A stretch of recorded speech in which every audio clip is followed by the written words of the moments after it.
Welcome to Amplify, the podcast for accounting firm growth. I'm your host, Angie Grissom. Today, I'm super excited to dive into the topic of elevating client experience in strategic planning. In many plans, it doesn't even show up. We have an impressive guest with us today, Katie Tolin. Katie founded CPA Growth Guides after a decades-long in-house marketing career, and she has been named Accounting Marketer of the Year, Top 100 Most Influential, one of the most powerful women in accounting, and also inducted into the Accounting Marketing Hall of Fame. Very impressive. Today, she works as a consultant and an outsourced chief growth officer, helping firms connect the dots between strategy and action. Welcome, Katie. Thanks, Angie. I'm excited to be here. Right, let's jump right in. Okay, so Katie, why do you think client experience truly matters in firms? Well, let's start right off the bat with what's going to resonate with people. It helps improve the bottom line. So right off the bat, we should be paying attention to that. Client experience is a holistic look. It looks at how your customers view you from the experiences that they have with you. Everything from when they become before they're a client to when they become a client to even when they choose not to be a client anymore. And so, by you focusing on this, you can identify new opportunities. It's about getting sticky with your clients and understanding where they need help. And not necessarily at I'm trusted advisor kind of relationship. It's making sure your organization as a whole understands all of this. And, I think what we know is when your customers appreciate the experience that they have with you, that's when they're more loyal. And loyal customers are imperative to growth. So I think, firms should be, I think you kicked us off by saying that this isn't even a part of strategic plans anywhere. And I think that's a mistake because if we're not taking care of our clients and providing them a service, I think you're missing the boat. But I think what the other part of this that's probably important to note, Angie, is you actually have to look at client experience as a differentiator. How do you go out and compete by being the better accountant today? It's incredibly hard. It's very, very hard. But if you have a process that's different than somebody else, a client is going to buy that. They're going to appreciate, they're going to engage with that client or that process. They're going to stay with that firm because of that process. And that's really what we should be bringing to the market. We're not better than, Bob CPA down the street. We're different. And let me explain to you what that looks like and what it means when you come work with my firm. I love that. And, we have to remind ourselves sometimes that we are in the people business, right? We are the service. We are the product. The differentiator is definitely the experience with the client. But there's a lot of confusion around the notion of client service versus client experience. So is it one and the same? How does client experience differ from client service, in your opinion? So I actually get this question a lot. When you talk about client experience, people will go, isn't that just client service? We have a great client service model. I was lucky enough to work in firms with very, very strong client service philosophies, written processes around how we approach client service. But client service is just one piece of the entire client experience, the entire client journey. So let's look at it this way. So client service, that's advice I'm going to give you. You're going to call me, you're going to email me. It's how quick did I respond? In our profession, especially, it's about that one-on-one action between people. Now, client experience is a little different because it's about an impression somebody has about your organization. So all of those little actions, they help contribute to the bigger impression that they have of a firm. So I think they go hand in hand. You can't have one without the other, but you need to focus on the bigger picture and not just that personal interaction. It's that total journey throughout the entire relationship that they have with you. So think of it, somebody first meets your firm. What have they done? They've encountered you on social, they landed on your website. So what is that digital front door, your digital brand, your digital presence? That's part of your journey. What's the sales process? How do you interact with me? How does, if I put an inquiry on your website, how does that relate to me actually talking to a person? And then in talking to a person, how does that translate into me becoming a customer? And when I'm a customer, how does that translate into how I'm serviced? And then what happens when I leave? That entire journey that becomes your client experience, in which your client service will impact those individual encounters, those individual actions people have with your brand on a daily basis. So it's only really one piece of the entire process. One of my favorite books from back in the day was Guerrilla Marketing Attack by J. Conrad Levinson, and he talks about it takes 21 positive marketing interactions to close a client. That was the statistic, and you think about everything between billboards and logos and pencils and mailers and social media and all of these things when it comes to targeting and making the impact. But we rarely think about all of those little interactions that create the overall client experience. And it's so important, it's so imperative, um, because it impacts everything, the loyalty, the referrals, gosh, profitability, the ability to cross, sell, cross serve. Um, so we know that it's important to listen to our clients, but we sometimes struggle with listening at every level because everybody's distracted, everybody's deadline driven, everybody's in a hurry. So, what advice do you have around how to listen to your clients? So listening in the client experience is actually a formal process. That's not just you and I sitting listening to each other one and now and how each other now and having a conversation around what's said. It's a bigger listening program. So first of all, I think it's important to note that you have two voices that you're listening to.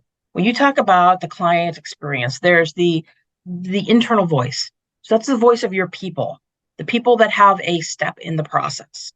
And then there's the external voice, which is the voice of that client. And you want to make sure that when you put a process in place, you're actually paying attention to both of them. And so if you look at something here, I think as you were talking, an example that popped into my mind was I was talking to a peer in the industry, and he said to me, he's like, Katie, think about all the time that marketing and firms put on the front end of bringing in a client. And we put this great, pretty proposal together, and we win this proposal, and it's a big deal. And then we send them an email that says, go to this file and download your tax return. There's no wow to the delivery of a product. We don't pay attention to how we deliver a product. So in that model, the voice of the client would be internally understanding what people do leading up to the delivery of that first thing that your client buys from you, and how can they help in that process. And then it's what do we as a firm do? So there are it's a lot of surveying and talking, asking the clients, how did that process go for you? What would you have liked to see differently? Now, this can be done via surveys. It can be done with personal conversations. It can be done with focus groups. Lots of firms that put client experience into place, there may be a trigger in their process that says 2 weeks after the delivery of whatever that first product was that client bought from you, somebody's going to pick up the phone and call them. It could be a dedicated client experience professional. It could be a partner. It could be anyone designated within your firm to do this, and then capturing it. And like any good surveying feedback process, this is about continuous improvement. It's about taking what you learn and figure out what you have to do or tweak or change or invent from scratch or stop doing, whatever the heck it is, to better meet the needs of what your clients are telling you. I think firms love to think they know what the clients want and try to make that decision based on that. Well, here's what I think. And, I guess in the nicest way, the partners themselves are not our targets. They're not. Mm-hmm. We have to go talk to the people that actually are, the people that actually pay us money, and then use their voice, use what they say to craft out this entire journey. That reminds me a lot of one of the issues that we see in our profession around developing people. We want to develop people to be, advisory focused. We want to develop people to be excellent client servers. And many times we don't take the time to develop or implement a process like this and include it in planning so that our people can learn what the actual clients want. So I love the idea of putting this process together in the vein of continuous improvement and learning. And I think it has to be that way. The client experience is directly tied to the employee experience. You can't expect your employees to deliver a better experience to your clients than they get. So the fact that you brought that out up and your mind went there, it's because the two totally are intertwined. And I know we're not talking about the employee experience as part of the succession plan or as part of the strategic plan, but it's equally important if you want them to deliver high levels of client experience. Exactly. We teach a program called Five-Star Client Service, and the premise is your internal clients are your coworkers, and they are more important or as important as your clients. So there's a lot of truth there. It all goes hand in hand. Any other examples of places where we should be getting the voice of a client? So here's one that I think we as firms probably miss the boat on all the time. And let me tell you how this started. Is I have a friend that does work in the legal profession, and she's a consultant, and she was doing work for a very very large law firm, interviewing their clients on their experience with the firm. She was doing it from an outsourced perspective for them, and she kept hearing from these clients of these law firms that they know their partner, their attorney partner, is going to be retiring in the next 2, 3 years, 4 years, whatever it is. And they said, no one at your firm has come to me and asked me what I think of this. They Wow. haven't asked me how I wanted to be served. They haven't asked me who I've wanted to work with. And guess what? I'll be darned if I just work with whoever they give me. I want to stay in this process or I'm going to take my business and leave. And so this peer said to me, she's like, Katie, does this apply to accounting? And I was like, I don't have the data that you do, but absolutely. I can see this day in and day out. We don't, first of all, most accounting firms don't plan 3 years out. Um, they probably should as part of their client experience process, but they just don't. They don't give that much leeway. And very rarely do they ask the client themselves. They look at it internally as saying, here's who's got the time, here's who's got, who we think have the skill set. And they base it on like a numbers game from an Excel sheet on here's who I can move it to, and they can fit it into their, and the amount of work that they have done. And that's not what our clients want. Our No. clients want to say, we should be going to our clients and saying, hey, as you know, I'm looking at retirement here probably in about 3 years. Mhm. Really, how I want to spend this time is figuring out who on my team you really work best with. Talk to me. Who have you met so far that you felt some synergy with? Let's figure out how we can pull them into some conversations so that you can tell me if you think this is somebody you can work with as your primary point person long term. We don't have those conversations. And putting together a client experience process around succession planning, I think, could help tremendously. One, listening to the voice of our clients and what they want, and two, retaining those clients long after that partner retires. I can tell you, Katie, from my experience, we have actually completed lost client analysis reports with firms. And I remember specifically being on the phone with a client that had left a firm. It was a very long-term client. And I said, why did you make the change? And he said, Angie, I've worked with this firm for, 35 years, and my contact knows my name. He's been to my daughter's wedding. We have this relationship. He knows my business, and he retired, and this new guy didn't even know my name. He didn't even recognize me, and I thought, "You know what? I'm making a change anyway. I might as well work with the firm that's been contacting me." So I love your point around how it really supports successful succession. Well, think about it on the front end from the sales process. You know, Companies decide who they want to work with a lot based on personality. It's about working with the Yeah. person, not the firm. Well, so they picked you to begin with for whatever reason, Mr. Partner, that, you're the one I'm going to trust with my financial needs. We've built that relationship. And now we've taken out of that decision that relationship. And we're taking it for granted that they're just going to transfer. And I think your example alone says they're not.